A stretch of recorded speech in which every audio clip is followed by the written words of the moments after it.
Hello guys, तो ये है मेरा प्यारा सा चेहरा। स्ट्राइक आ जाने के कारण मैंने फेस रिवील कर दिया है। साथ ही साथ मुझे एक बात बिल्कुल भी समझ में नहीं आ रही कि मैंने मेन वाले चैनल एने फर्स्ट पर अपलोड की वीडियो 2000 व्यू है, ठीक है। सेकंड चैनल लूसी पर जो कि अभी न्यू क्रिएट किया है उसमें 1000 व्यू है और उसमें से भी 600 लोगों ने सब्सक्राइब किया और 400 लोगों ने नहीं किया। भाई मैंने 2000 सब्सक्राइबर का टारगेट दिया था। हाँ, वीडियो पर व्यू है बट आप में से बहुत सारे लोग बेईमान निकल गए यार। हाँ, बहुत सारे लोग सपोर्ट भी कर रहे हैं भाई। कमेंट सेक्शन देख के मुझे इतना अच्छा लग रहा था, जो भी भाई लोग मुझे सपोर्ट करने के लिए बोल रहे थे। बट एक बात बताओ यार, 400 लोग क्यों बेईमान बन रहे हो यार? तुमने सब्सक्राइब नहीं किया है, सब्सक्राइब करो यार। डेली वीडियो देखने के लिए मिलेगी इसी वाले चैनल पर। और एक मंथ बाद भाई इतना मस्त प्लान है मुझे चैनल के लेकर, मज़ा आ जाएगा।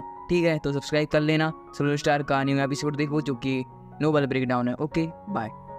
तो जैसा कि हमने लास्ट एपिसोड में देखा, नोलंसर परिवार के हेड ने 2 बंदों को अर्थ पर कब्जा जमाने के लिए भेज दिया था, जिनमें से दोनों के दोनों ही बंदे अपनी शिप को काबजदाई फुल्ली रफ्तार में अर्थ की ओर रवाना कर देते हैं। साथ ही साथ लुओ फेंग और उसके टीममेटों को भी इसके बारे में पता चल जाता है। लुओ फेंग एक प्लान बनाता है क्योंकि वह अपने एक रोबोट गार्ड का यूज़ करते उनको जान से मारना चाहता था। होता भी कुछ ऐसा ही, लुओ फेंग तुरंत ही अपनी स्पेसशिप को उनकी स्पेसशिप के टकराने वाला होता है कि यह जानकर सामने वाले नोलन परिवार के हेड से आया हुआ बैकुरल तुरंत ही रुक जाता है और वह अपनी स्पेसशिप की स्पीड को ही मद्दी कर चुका था। इसी का मौका पाकर जो यहाँ पर होता है, लुओ फेंग वह अपनी एक लेज़र कैनन को बाहर निकाल लेता है जो कि कंपटीशन को दौरान उसने जीती थी और उसकी सहायता से सामने वाली स्पेसशिप को तबाह कर चुका था।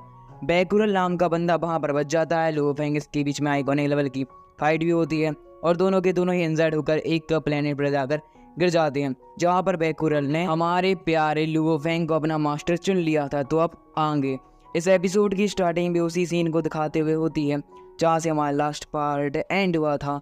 यहाँ पर हम देखते हैं बैकुरल को, जैसे कि लुओ फेंग ने अपनी पावर का यूज़ करते साथ ही किसी प्रकार का सोल मटेरियल गैजेट दे दिया था, जिसकी सहायता से बैकुरल अब कभी भी लुओ फेंग को धोखा नहीं दे सकता। साथ ही साथ आप जानते हैं कि बैकुरल का एक लक्ष्य है जो कि है होली बुक में अपने नाम को दर्ज करवाना। पर जैसे ही वह नोलंसर परिवार के साथ मिल गया था तो उसे अपना यह सपना दूर जाता हुआ दिखाई दे रहा है। होली बुक में अपना नाम दर्ज करवाने के लिए बहुत ज़्यादा अच्छे काम करने पड़ते हैं, पर बैकुरल अंदर ही अंदर जानता था कि जब से वह नोलंसर परिवार को ज्वाइन किया उसने एक अच्छा काम नहीं बल्कि हज़ारों की तादाद में बुरी काम किए हैं, जिसके तहत यहाँ पर बैकुरल लुओ फेंग की डिसिडेंस को स्वीकार कर लेता है। साथ ही साथ यहाँ पर उसने सामने वाले उस सोल मटेरियल को भी एब्जॉर्ब कर लिया था लुओ फेंग पर अपना ट्रस्ट बरकरार रखने के लिए। लुओ फेंग कोल्ड वे में कहता है कि तुम मुझे यहाँ पर मास्टर बिल्कुल ही मत कहना, पर बॉस कह सकते हो। यह जानकर जो यहाँ पर बैकुरल होता है हाँ जवाब देता है। अचानक से वहाँ पर हम देखते हैं कि ली से मतलब लुओ फेंग के सारे टीममेट आ चुके थे, जो कि आधे साथ ही बैकुरल की ऐसी हालत को देखकर उस पर हल्ला बोल देते हैं। अब यह जानकर लुओ फेंग तुरंत ही उनके सामने आ जाता है और बैकुरल को लगने वाले अटैक को भी डॉज कर चुका था। यह जानकर सारे के सारे जो टीममेट होते हैं भाई कहते हैं कि आखिरकार तो हमारे दुश्मन को क्यों बचा रहे हो। जबकि हमें दिखाया जाता है लुओ फेंग को, जो कि अपने बाकी सारे टीममेटों को बता देता है कि बैकुरल अब से हमारी टीम में ज्वाइन दर्ज हो चुका है। साथ ही साथ वह अब बहुत ज़्यादा अच्छे काम करने वाला है। उसका नोलंसर परिवार से पूरी तरह से कनेक्शन टूट गया है। साथ ही साथ वह हमारी हेल्प करने के लिए भी तैयार है, नोलंसर परिवार की सभी जानकारी को शेयर अप करने के लिए। अब इतनी सालों से जब बैकुरल की काम कर रहा था तो किसी न किसी प्रकार का तो हिडन जानकारी लुओ फेंग को मिलने ही वाली है। तभी हमें दिखाया जाता है कि अचानक से वहाँ पर पवादा आ जाती है, जो कि आते साथ ही लुओ फेंग से कहती है लुओ फेंग काफ़ी से बड़ा सा खतरा आ गया है। अब लुओ फेंग कहता है अभी अभी तो थोड़ा देर पहले हमने खतरे को नैलीफाई किया है, बैकुरल को अपने साथ मिला लिया। अब बता कौन सा खतरा हमारा इंतजार कर रहा है, जरा ये भी मुझे बता दो। लुओ फेंग की ऐसी बातों को सुनकर बता कहती है कि हमारी अर्थ की ओर 5 स्पेसशिप काफ़ी ज़्यादा ही तीव्र वे में आगे बढ़ रही हैं। यह जानकर जो यहाँ पर लुओ फेंग होता है वह कहता है कहीं नोलंसर परिवार के हेड ने यह तो और भी ज़्यादा मात्रा में स्पेसशिप अर्थ पर कब्जा करने के लिए नहीं भेज दी हैं। लगता है उन्हें हमारे प्लान के बारे में और बैकुरल ने जो मेरी रेसिडेंस स्वीकार कर ली उसके बारे में पता चल गया होगा। पर अचानक से वह बात है जो कि लुओ फेंग को अलर्ट करते हुए कहती है नहीं भाई, नोलंसर परिवार की सिर्फ बल्कि बिल्कुल भी नहीं है, वह अदर प्लैनेट से ही आई हैं। अब यह जानकर लुओ फेंग और भी ज़्यादा हैरान हो चुका था, क्योंकि आप जान सकते हैं कि यहाँ पर बहुत सारी अदर प्लैनेट्स की जो रॉयल फैमिली है वह अर्थ को अपना शिकार बना रही है। जबकि हम देखते हैं वो बात को जो कि कहती है कि अभी अच्छा यही होगा कि हमें अर्थ पर जाकर उन सभी लोगों को प्रोटेक्ट करना चाहिए जो कि काफ़ी ज़्यादा ही कमज़ोर हैं। हो सकता है कि यहाँ पर काफ़ी ज़्यादा बड़ी मात्रा में युद्ध हो जाए और तबाही तो हो सकती है गोल्डन और बेहमूद से भी ज़्यादा।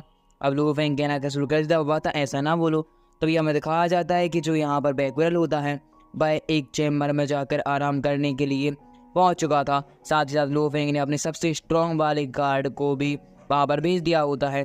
अब ऐसा क्यों मैं बता देना चाहता हूँ, क्योंकि दोनों की पावर कम हो चुकी है और एक अदर ही स्पीसीज है जहाँ के एटमॉस्फेयर के साथ वह ज़्यादा कंफर्टेबल नहीं होती। उन्हें लगातार ही अपने लिए किसी प्रकार का प्रोटीन लेना पड़ता है, जिस प्रकार इंसानों के लिए खाना होता है उसी टाइप का। इसलिए वह एक चैम्बर में चले जाते हैं। अचानक से हमें दिखाया जाता है कि कम से कम 2 दिन बीत चुके थे और वो लगातार लू फेंग को सिग्नल पर सिग्नल दी जा रही होती है कि बस अब कुछ ही समय और लगेगा। अब यह जानकर अब लू फेंग अपने एक प्लान को एग्जीक्यूट करने के लिए तैयार हो चुका था। प्लान क्या है मैं आपको बता देना चाहता हूँ। लू फेंग अपने दोनों स्ट्रॉन्ग गार्ड यानी कि बैकरल और वो न्यू वाले गार्ड के साथ मिलकर इन सब स्पेसशिप को तबाह कर देगा। स्पेसशिप की मात्रा 4 से 6 के बीच में लाए कर रही है। साथ ही साथ हम देखते हैं लू फेंग को जिसने कि अपने सारे मिलिट्री सोल्जर्स को भी तैयार करके रख लिया था और बहुत सारे गार्ड जो कि हज़ारों की तादाद में लू फेंग ने इसी कंडीशन के लिए बाय किए थे उन सभी को भी लगा देता है सामने वाले अर्थ की प्रोटेक्शन के लिए। साथ ही साथ हम देखते हैं कि यह बात का सिग्नल पहुंच जाता है सामने वाली स्पेसशिप में बैठे हुए एलियन स्पीसीज को, जो कि यहाँ पर ह्यूमंस को देखकर काफ़ी ज़्यादा दंग रह चुकी थी, क्योंकि वह बोल रहे होते हैं कि आज से जब हमारे पूर्वज लाखों और मिलियन साल पहले यहाँ पर आए थे तो अर्थ के निवासियों के पास तो स्पेस में ट्रैवल करने की टेक्नोलॉजी भी नहीं थी और अचानक से वह जिंदा कैसे हो गए, इतनी ज़्यादा टेक्नोलॉजी कैसे हो गई है। और ये जानकर वह काफ़ी ज़्यादा हैरान दिखाई दे रहे थे, बट वह इतना जानते थे कि जब उनके पास इतनी टेक्नोलॉजी थी नहीं तो वह इतने ज़्यादा एडवांस नहीं हुई है कि वह हमें ही हरा सकें। जिसकी वजह से हमें दिखाया जाता है वह काफ़ी ज़्यादा ही मतलब बिल्कुल भी टेंशन नहीं ले रहे थे। उन्हें लग रहा था कि अर्थ एक हलवा है जिसे कि हम कीड़े मकोड़े की तरह मसल डालेंगे। अर्थ पर कोई अच्छा खासा यूनिवर्स लेवल का वॉरियर हो भी नहीं सकता। आप जानते हैं कि हमारे प्यारे लू फेंग ने रिसेंटली लास्ट एपिसोड में अपना यूनिवर्स लेवल को क्रॉस कर लिया है। गोल्डन हॉर्न बेहेमोथ की पावर बढ़ गई है, तो ये जो बोल रहे हैं वह तो बहुत ज़्यादा झूठ बात है। पर अचानक से हम एलियन सिविलाइजेशन के बंदों को देखते हैं जो कि अपनी पावर अर्थ के सामने जो गार्ड्स यानी कि लू फेंग और उसके टीममेट ही खड़े हुए थे उनको दिखाने के लिए वहाँ पर एक अर्थ के पास में मौजूद प्लेनेट को डिस्ट्रॉय करने के लिए अपनी एक लेज़र बीम का यूज़ करते हैं। साथ ही साथ जैसी भाई लेज़र बीम उस प्लेनेट से टकराती है वहाँ पर एक खतरनाक सा ब्लास्ट जोरदार होता है और उस ब्लास्ट के इम्पैक्ट की वजह से पूरा का पूरा प्लेनेट ही ख़त्म हो चुका था।